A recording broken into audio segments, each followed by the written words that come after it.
Right, I'm on, huh? Okay, we're still in Seattle. You and Mom. we're in the first motel we moved into Oh, Seattle, the Ace. and no, Oh, that's the Ace. no, the Ace is on our honeymoon. Oh, okay. Which Now one? the honeymoon is over. Louise is pregnant. Okay. Honeymoon's over, yeah. We're in Seattle. Dick Cloak said that if I needed a job in Seattle, he'd get me on a job. Alan Florence came over here first. Alan works in the hammer shop. And I get a job as a painter working for Dick Cloak. He's a supervisor. And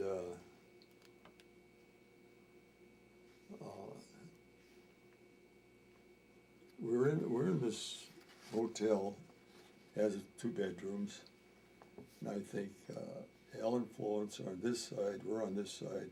The bathroom is over here, and we have to go by their bed to go to the bathroom. Well, Alan Florence seems to be would take off, wouldn't say anything, and of course, you know, we don't know anybody in Seattle except the Cloaks. And going to visit our friends, like, you know, well, we kind of felt like, what's going on here, you know? They didn't invite us to go with them. They didn't say anything. So Louise got fed up with 2 things. One, she had to go to the bathroom all the time, going by their bedroom. So I'm still working at Boeing. And he's working at Boeing. And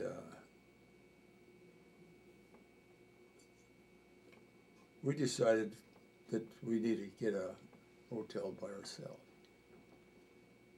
So we get a motel, and of course, Al got into a little argument with the supervisor of the hammer shop. Al would, finish his work and sit there and wait, and then the supervisor comes in and say, well, you know what you're doing? He said, well, I'm not through. Well, the guy, said, well, get you something else. He's one of these idiots. We're in the area of the Bull of the Woods type management. And hard nose, and Al says, I quit. And one reason they quit was they said they couldn't afford the motel.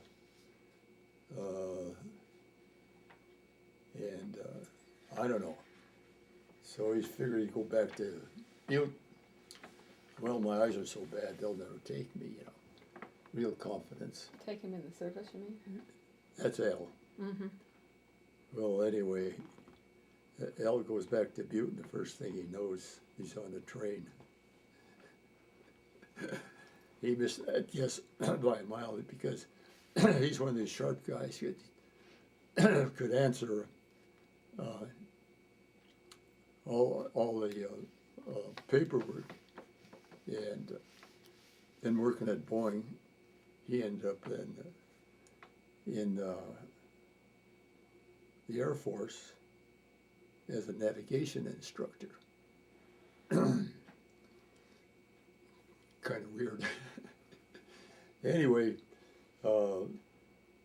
that leaves us in Butte. So we're in this motel, and I don't know, for some reason, why she wanted to move again. So we were going to move to another motel. I think it was a little bigger. And that's all you could get, and everything was, rented out. You had shipyards, you got the aircraft, and then you got the, what else was going on? I don't know. It's 1942 in wartime. Oh, yeah. So anyway, we go to this motel, and I put money down, told him that we're gonna rent this place. In the meantime, Al Rosselet, who is, his wife is related to Cloak's wife. And Al was going with, would go drinking with this guy. He was a painter, and Al and him would work together. And he was a wino from the word go. And of course, Rosselet had a snoot and whined quite a bit. And he says, "What did you go to these bars for?" And he said, "Well, you know, they would mix different wines together. You know, big deal." Anyway, this is during Prohibition. That was the blue law. You couldn't, and that's when you couldn't buy any liquor at a certain time, and you couldn't drink it at a certain bars had to close 12, I think, or no, 1 o'clock. That had the table cleared off. Well, we go to this motel. Al Rosselet comes up there and he says, "We got a house for you." And I says, "What?" And he told me the guy's, I'm trying to remember, Cliff Wade. Cliff Wade was the painter. And he was an alcoholic from the word go. So he had a house down on,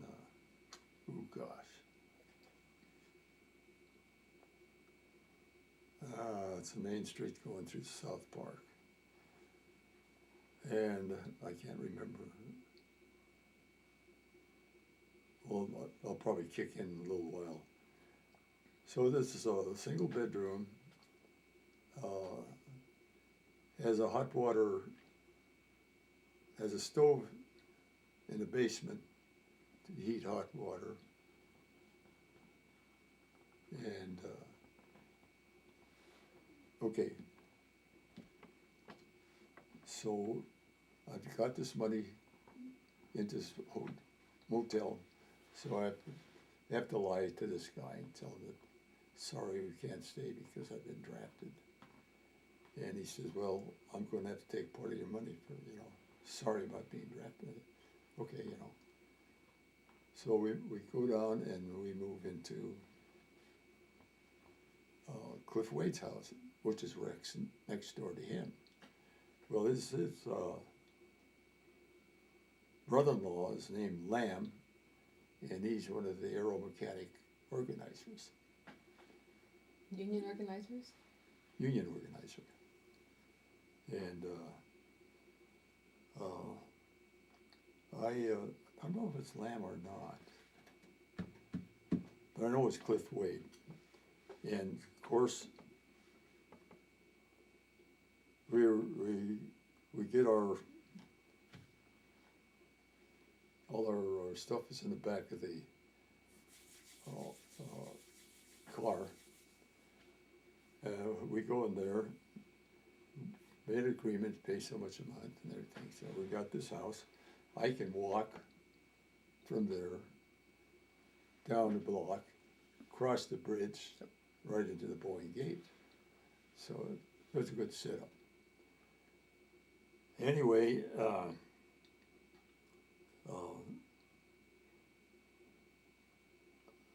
the heck was I going to go up there?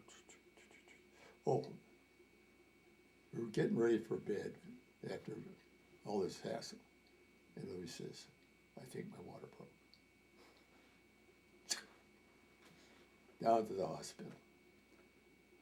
Well, I think I left her there, because I know I didn't stay. And this was, where we go, when I got the blood transfers and stuff, there used to be a hospital there before. I can't remember the name. And that was where we joined this Was it medical securities? Or? medical security. Mm-hmm. Mom joined that because she was going there because we didn't know any place else to go. And of course, Al Rosselet's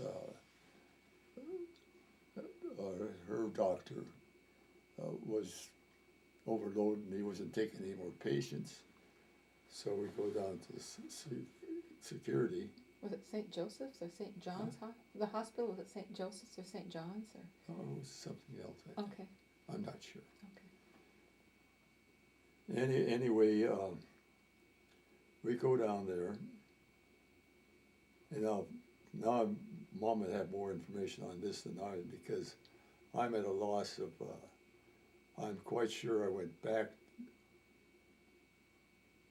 to the house and slept there. And of course, Louise's mother gets the news and she comes out. Well, the next deal with that, she didn't come out till after John was born. And of course, Louise is in the hospital and her mother coming down the aisle, or the hallway, and surprised the heck out of her. So here we have John. And Louise's mother stayed a while. I think this is a story that Louise will tell better than I can. Where did Grandma sleep? He had a one-bedroom house.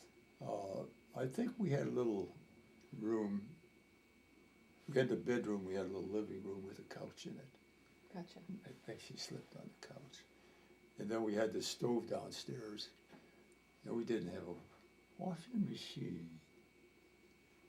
So a lot of the places were going around the country grabbing all this appliances.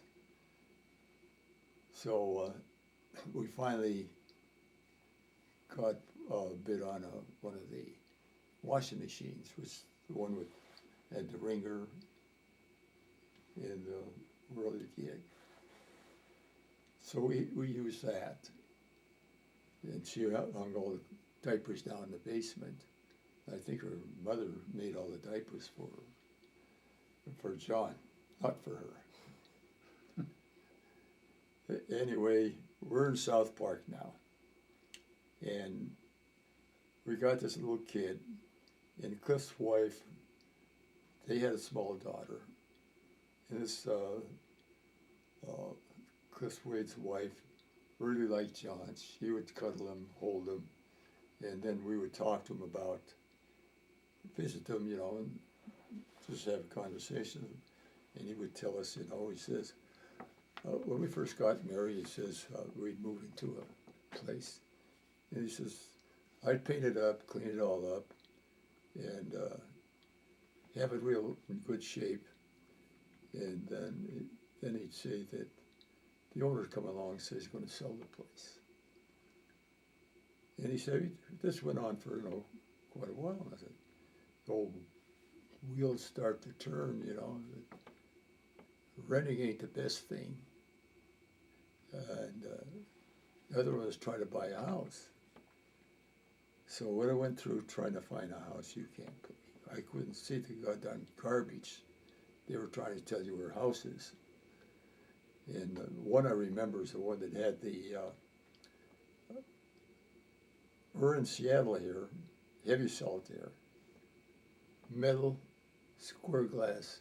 Well, it probably, a window frame that got some factory reject.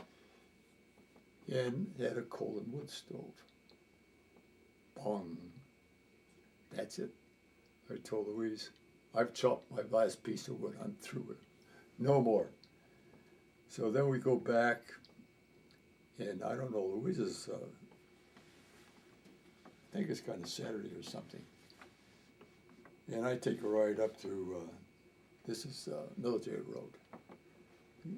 And we get up there to Boulevard Park, and we drove by this place, and I said, I'd never lived there, Walked this place, for sale. How much? How much down? Bingo, we got a house. That's when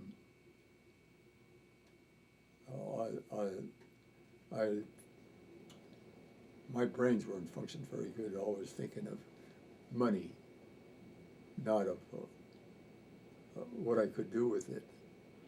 So we had to buy the house, we had to pay extra for the driveway, and we had to pay extra for the refrigerator.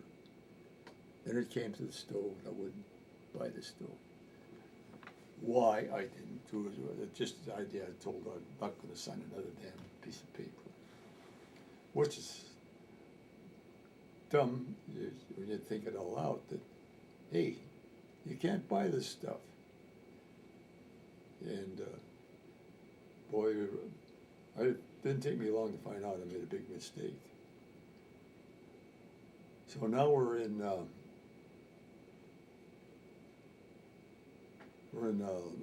Boulevard Park. 2-bedroom,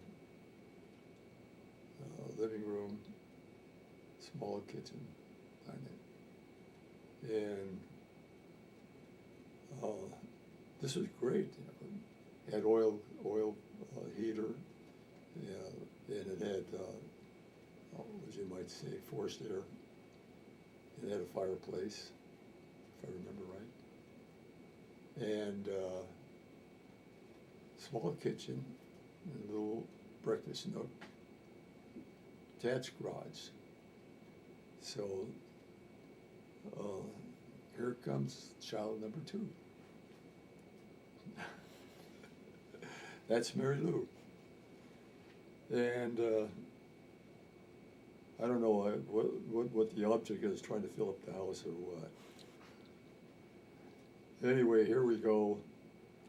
And I remember Louise being busy taking care of John. They're both cute kids. And we got movies of them, and we enjoyed them very much.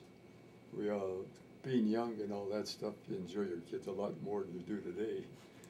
And we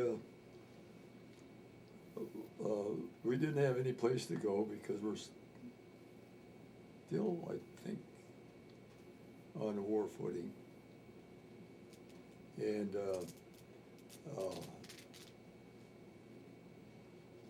what did you do for entertainment? what I'm coming to is that I don't think this is after the war. I'm not sure. But this washing machine we bought at this auction, we still have it. It's one of these, and it's in the garage. The garage has the sink and everything. It was a pretty nice layout. And the funny part of it, they got they had a 50-gallon drum up in the attic with a plastic hose coming down underneath it. Boy, he says, what a fire trap. So,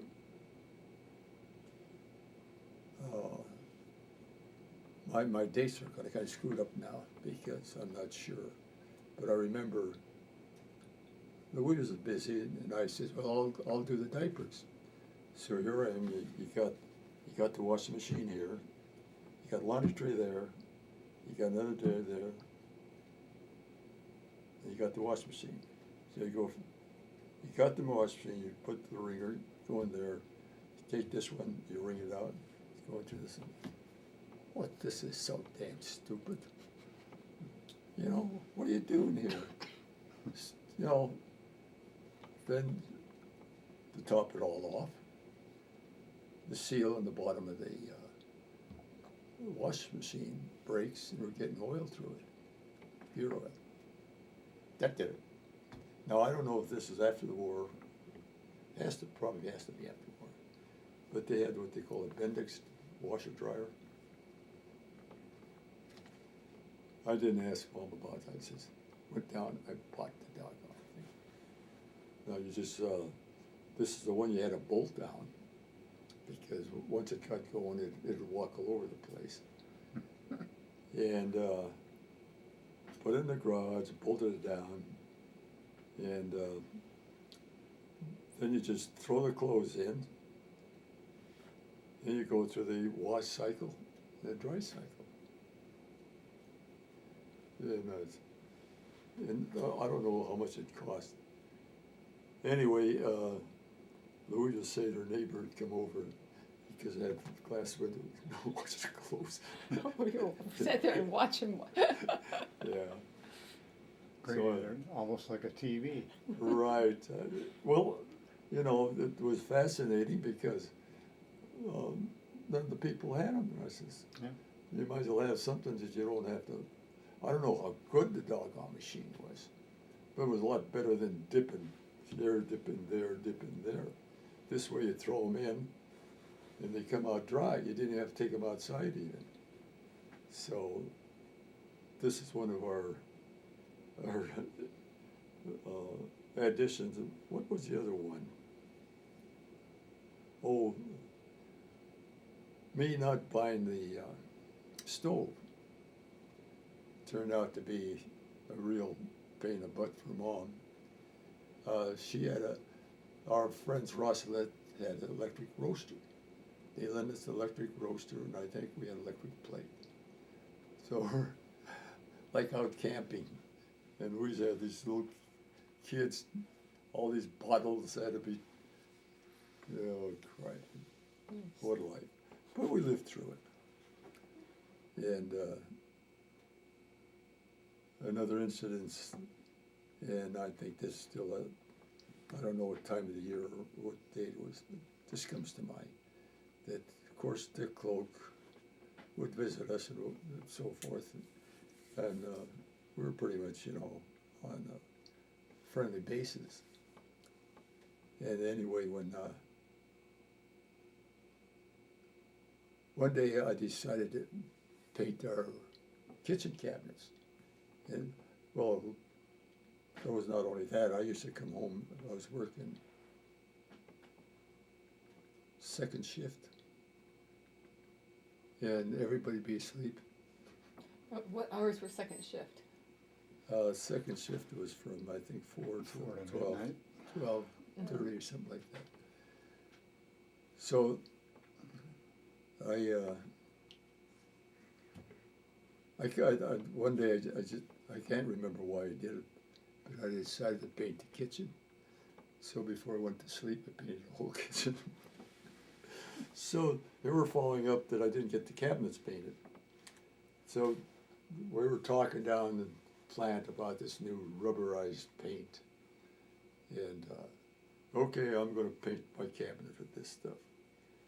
So I put the first coat on. All I got was a bunch of runs. Oh, that just drove me nuts. Finally the thing dried up enough so I could water sand it. And then the second time, I was painting the cabinet doors. So I got this paint, painted it on. Doggone thing run. Slipped a little piece of paper down there. Ran down in the paper. You never seen a slicker job in your life. So the incident I'm trying to get at too, I asked Dick Cloak, I says, can you tell me which kind of doors these are? He looked at it, he said, metal. Oh no, they're not metal. He looked at it again. They're wood. They were as slick as could be. But you know, there was times when I was painting, I'd get so frustrated I'd almost cry. And this is more than once when I'm painting, I'd get so doggone uptight that I'd screw up on everything. So anyway, we're I don't know what tech year we are, so I think we're gonna have to take a break here. Sounds good. Yeah, now you're recording, John, okay? Well, then turn it off. Well, you're the one that's Starting. Where are we at? You're just gonna say a couple of words. We're just gonna do a test right now, and then we'll stop it, and you can start again. Okay, we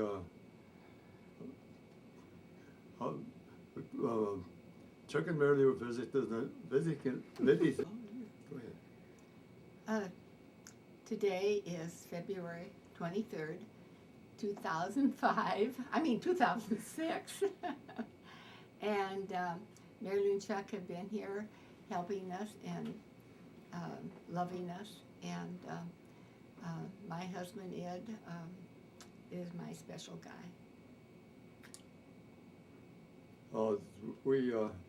We enjoyed Mary Lou and Chuck's company very much, and we'd like to tell them how much we appreciate it. And again, we will miss them very much when they leave. Now, do you want to recheck that? See how Okay. it sounds? Play that. I was born in Great Falls, Montana on June 30th, 1920. And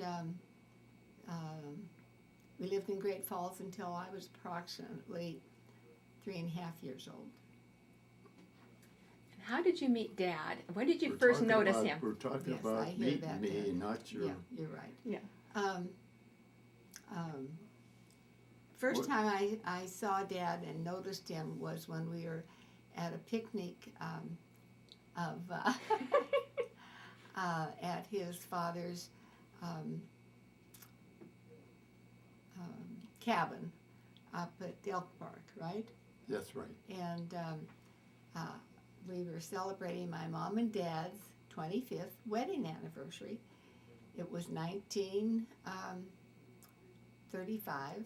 I was 15, and I met him at the picnic, and he was very handsome, and he was a little more older than I, like 4 years, and he was very grown up. So I admired him, and we only talked for a few minutes that day. He was wearing a kind of a beige yellow colored jacket, and it had a zipper on it. And we were just trying to get acquainted, and I pulled the zipper up and down, and then I said, "Well, I'll call you Zip." So that didn't last, of course, but that's what I remember. And my mom and dad had that 25th wedding anniversary celebration at Elk Park, and they had lots and lots of people. Lots. Well, let's see. When was this next time that Well, you what? remember? Yeah. What did you eat, and what were you wearing, Mom? What was served at the 25th anniversary party, and what were you wearing? Because you mentioned what Dad was wearing. Well, usually it's roasted lamb. They usually have. It's just I Like- think it was maybe a pig. well, a roasted pig. Okay. They put it on a rotisserie. And There was an alternate where they used to have the lamb once, and maybe a roasted pig once, or then what they do is, all the people come there and they'd sell dishes like so much meat and so forth. They wouldn't sell it. Oh, this was an anniversary. Your Yeah. mother and dad sponsored Yeah. it. Yeah. So I think the following time we were back now, I think when we were at the dances. Yeah. You want to tell about that? We quite often would go to the Slovenian Narodni Dom, which is people's home, and It's located in in East Butte, about a block from where Dad lived, right? half a block. Half a block, okay. And that is where my parents were very active in the Slovenian Lodge, Slovenian Lodge. I was trying to remember the name of it. Western leaders. Well, Dad's was something. My dad's was something. Okay. Whatever it was. You want me to talk? Yeah. Okay. The lodge was a dance hall that the guy that was running it by that time his name was Larko, Nick. Larko, and it was a brick construction building. Half it was a dance hall, and the other half was a grocery store. So Mom was Dorothy, and who else? Marion, probably. Marion. Louise's dad would always come. So would Charlie, the brother, and then there would always be these other Slovenians that would be more or less associated with this group. And it was a dance, bar, and the social club. And in the basement? I don't remember the basement. I do, okay. Okay, go ahead. In the basement of this building was a large area with tables and another bar. And if they had a big dinner, which they had every once in a while, they would have it down there in the basement area. And I remember as being pretty young, there was a lot of men who said, well, the treats are on me. And so us young people would get candy bars. And we looked forward to that so much, like a Hershey bar. And years later, they didn't use that lower level that much. And sometimes they would have live music. I think we should Most of push the it time. along a little more. Okay. Yeah. My dad and mom were very active in their lodges. My mother's lodge was, I can't remember it now. President. Yeah, she was president, and my dad was president of the association that handled all the different Slovenian lodges that used the facility. And then well, I remember one time I had danced with Dad occasionally, and then I wrote in my diary, and I have my diary that tells about Ed and me, and about my other flames. And so we were at this dance, and we were in the back bar on the main floor, which is right behind the bandstand. And we were standing there by the bar. I don't know if you were drinking something, but I didn't like alcohol at all. So I was probably having some pop or something. And he looks at me, and this is 1937. He looks at me and he says, "Are you going to the Butte High Prom?" Butte High Prom? No. And he said, "You are now." Then I didn't hear a word from him after that, and I wondered if he remembered. So I went to Great Falls with my folks, and I had a cousin, Mary, in Great Falls, who had been a bridesmaid, and she had a beautiful light blue chiffon type long dress. So I got that, and my mom had to take it in because it was too big. And well, I think the next I heard from him was, what color dress are you, or what dress are you wearing? Color. And I said it was light blue. And I said, well, not carnations, gardenias would be fine. And he bought me a gardenia thing you put on your wrist. And then he came over, and we go to the prom on the streetcar. Yeah. That you tell them where the prom was. Oh, it was at Columbia Gardens outside of Butte, and it was a very special place to go. On the east side of Butte. And the other girls at school couldn't believe I was going to the prom, because I was only a sophomore. Anyway, went on the streetcar and had a good time at the dance. A beautiful, huge dance floor, a ballroom. And they... and your neighbor lent you that velvet cape? Yeah, I didn't have anything to wear over my dress. A coat wouldn't look right. So she... you were over there showing your dress? Yeah, I was. Next door neighbor, Helen Frisbee's mom, her dad was a doctor. And we did quite a few things together. So she asked me if I wanted to borrow the black velvet cape, and it came all the way down to almost, not my ankles, all the way down to my thighs. And it was so wonderful. So So we went on a streetcar, and at the prom, they give you a program.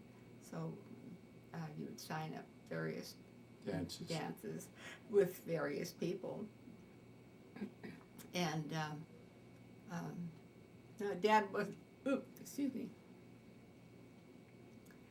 wasn't a great dancer then, but he sure learned fast. And I danced with a couple of his friends from school.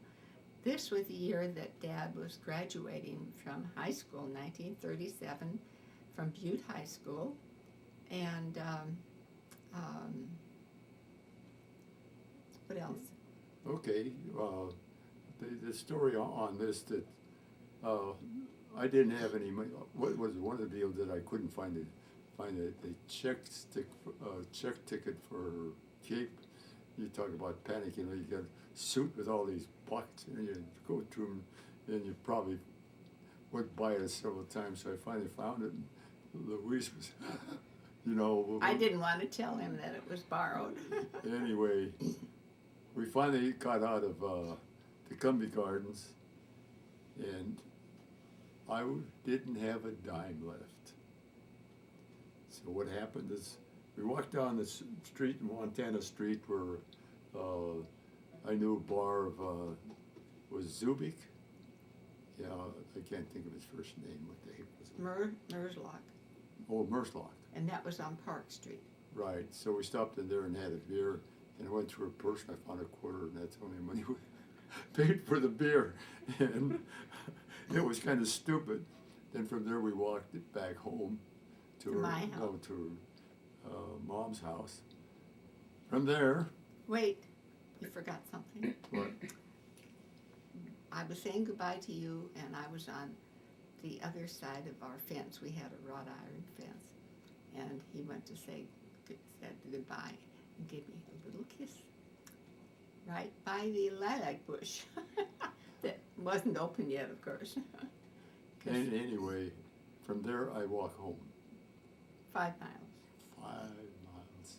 This is about 10 o'clock at night, Oh no, midnight probably. midnight. How far was it that you had to walk from the gardens to Mom's house? No, I didn't from the gardens. Oh. No, this is we walked from this bar, which was on Montana Street, and was about No, Park Street. Park Street, which was about, I say 10 blocks to her house. So we get there, and that's where I said goodnight to her. And then from there, I walk almost, walked to East Butte, which is about 5 miles from Louise's house. And anyhow, that is one of the stories. And what's the other story, Mom? Well, I would say that it was not too warm out. It was the end. No, that's good. Yeah, I know. It was the end of May. Let's continue on that. On something else. Okay.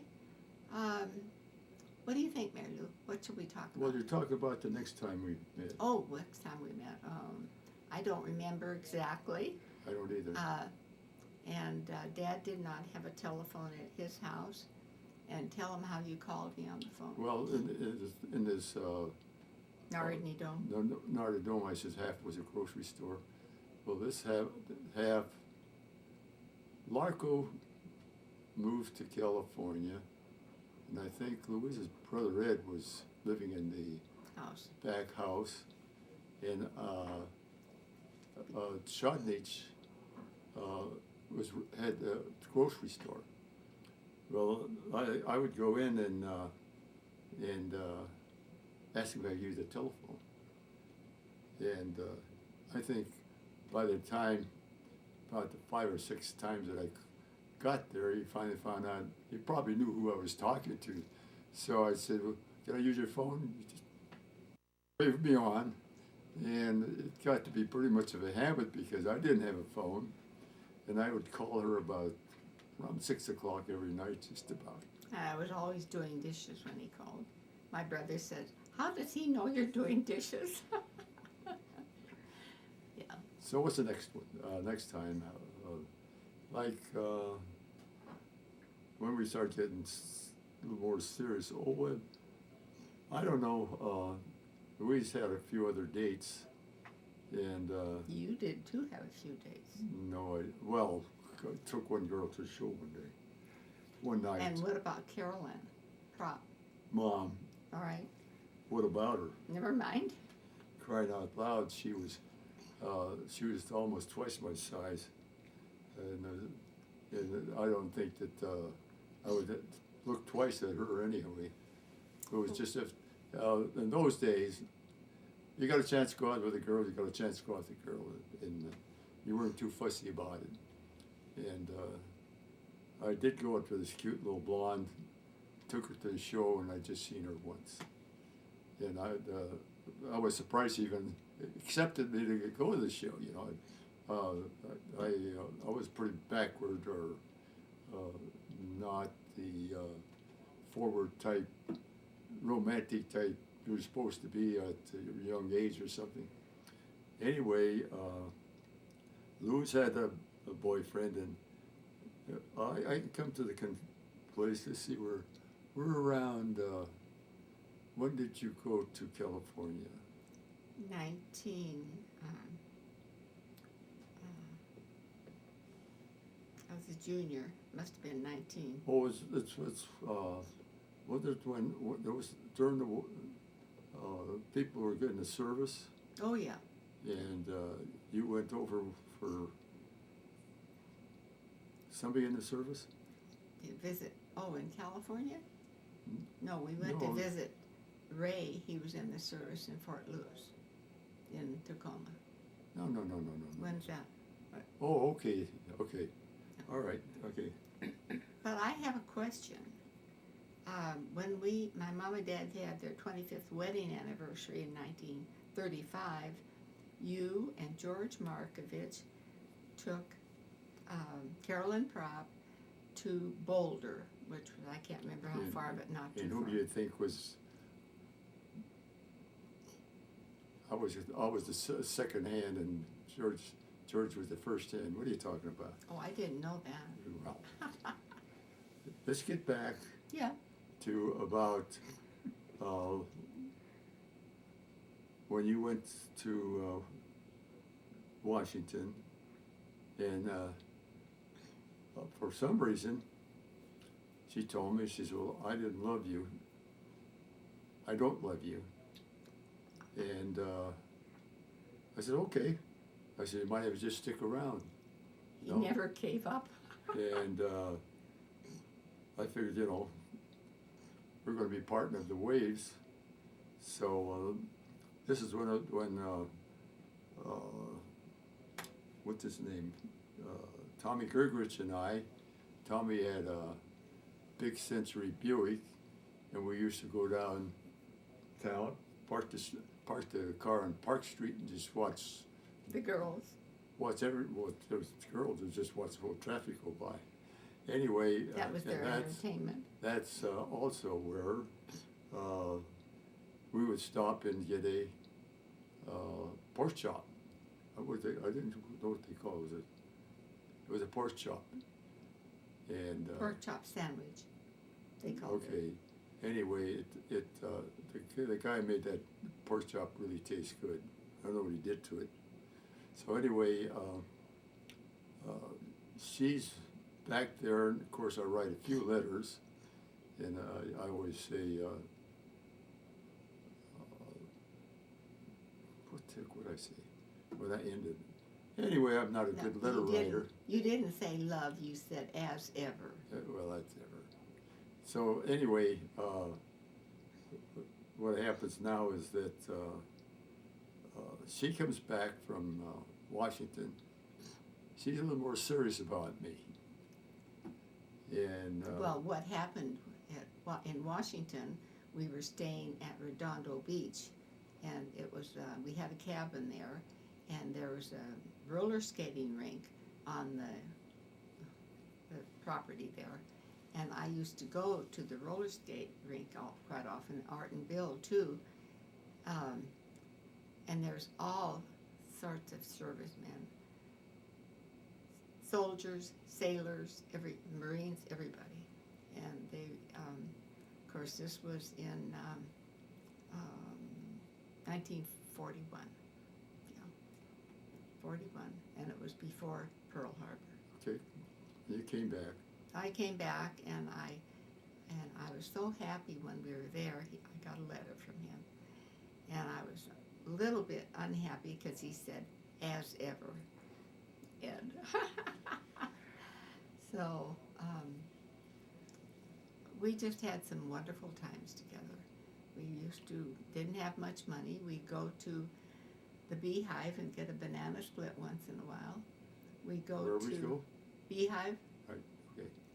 And we didn't go to the American Candy Shop very often, but that was everybody's favorite place, but it was too It was expensive. too expensive. And we sometimes would just get an ice cream cone. And Dad didn't always have a car. Many times he missed the bus on purpose, so he had to walk the last bus. And that was in the winter too. Yeah, in the winter. So we're backed up at around 41. So we're serious with each other now. I love him now. One of the friends that we have, his name is George Core, and what's her name? Veronica. Veronica. Veronica. They got married, and who else? Oh, Sammy Weissel got married. Yeah. And then that's when. Oh, Dorothy and Joe got married after. Mom, I'm telling you what. Oh, Then- before. Okay. Then we went up, like I say, on Roosevelt Drive, and we were, of course, it's cold out there, so you're hugging each other, keeping warm. We were parked at a view spot that you could see the city, the lights of the city. I and- thought it was Harding Way. Well, it's okay, Harding Way. See, I get everything messed up a It's bit. okay, honey. Anyway, that's where I asked her to marry me. And of course, the old deal that she always remembered, that I told her I couldn't buy her a Mixmaster. So, Didn't have much money. well, I didn't have any money. In fact, if she was marrying me for my money, boy, things were pretty sad because as long as I worked for my dad, I was getting nothing. Well, you got $5 once in a while. Yeah. Anyway, you can go with the rest. I can go the rest. Oh, let's see. Let's We quite often, we'd go to the dances at the Nardini Dome, and we eventually were able, when we went to the prom, he couldn't afford to go to Meaderville for what they called a chicken sandwich, would cost 50 cents each. And he did, and all the other prom people went to Meaderville to the Aero Cafe, I think. Yeah. So in Well, years, several cafes in Meaderville town. was a very popular area. It was gambling and restaurants, and it was east of, It was in Meaderville. Meaderville. It was kind of closer to Dad's house than to my house. We're getting down Yes, to where you're right. you're getting married. Yeah. And you're going back, Okay. and we want to Oh, don't worry about it. You like we it. want to get something finished here. Yeah, you're right. So, Ray was came home and leave. I think I said this already. Yeah. You can tell it now. Well, he came home on leave, and it was on a Sunday.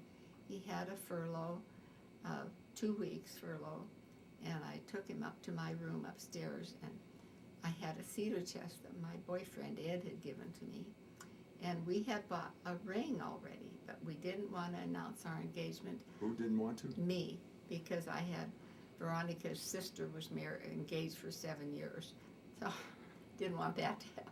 So some So- people get weird ideas. Oh, sure. Anyway, so when Ray came, he and I went up to my room upstairs, and I showed him my ring, and he was very pleased with us, for us. And I told him we haven't announced it. Yeah, I know my mom and dad probably knew, but we weren't officially engaged, just had the ring. And he said, why don't you get married while I'm home on leave? I'm going to be going overseas. And that was in October of 41. He was in the Army, and so we go downstairs, and then Ed comes over, and how did I do it? How did I say that I showed Ray the rings probably and wants us to get married? What you told me was, you got to go down and talk to my dad and tell him you want to get married. I said, what? You got to go down and talk to my dad. Well, this don't look too good to me. And so What was my dad doing outside? he was outside chopping wood. Yeah. So Not a good time. No. bad situation. So anyway, I go down there and tell him, I'd like to marry your daughter, Louise. And he says, you know, that's a great responsibility. I say, I know. And he says, I don't know what he said after that. That's the only thing I can remember. And I kind of went through it easy. And of course, I never asked her mother. And It was traditional test. I thought, well, anyway, we gone through that. Now she can tell her the rest about preparing for the wedding.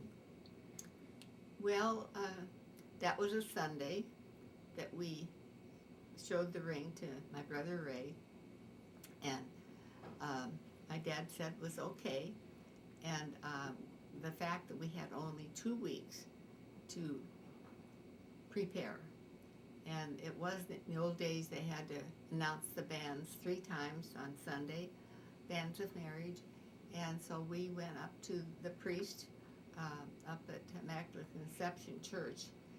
We belonged to Mac Conception, but we always went to St. Pat's because it was more convenient. And that's where I went to school, was St. Pat's. So we went up and talked to the priest and told him all the details. And he was young, and was it Father Dowdle?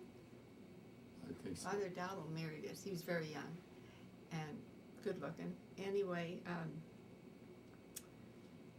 They got a dispensation. yeah, I had to get a dispensation to announce the bands only once because we were there on Sunday, so we had another Sunday before we got married because we got married on a Saturday.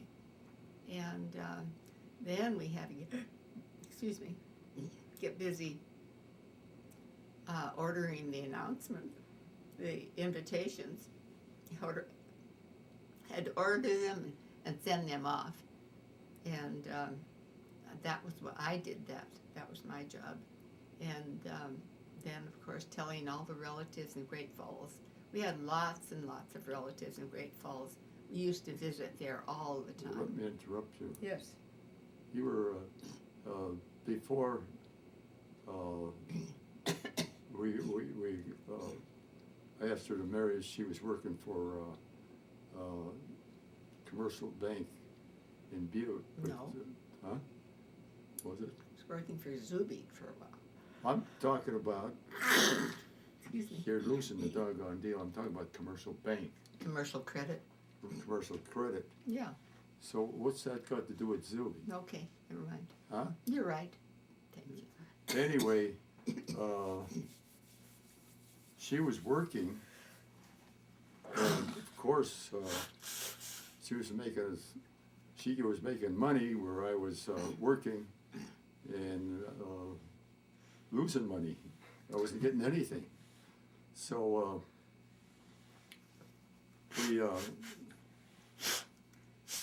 so from then on, we had the big reception. We don't have reception. First thing, we're getting married about 7 o'clock in the morning. No, 8. 8 o'clock. And I'm like a zombie, like I got hit in the head and don't know which way to fall. I go to this doggone marriage, like, what am I doing here? Anyway, Did you have So- a bachelor party? Oh, no. yeah, that's another Oh, story. We did that one. Yeah. I was wondering why your head hurt. You want me to interrupt here and do that one?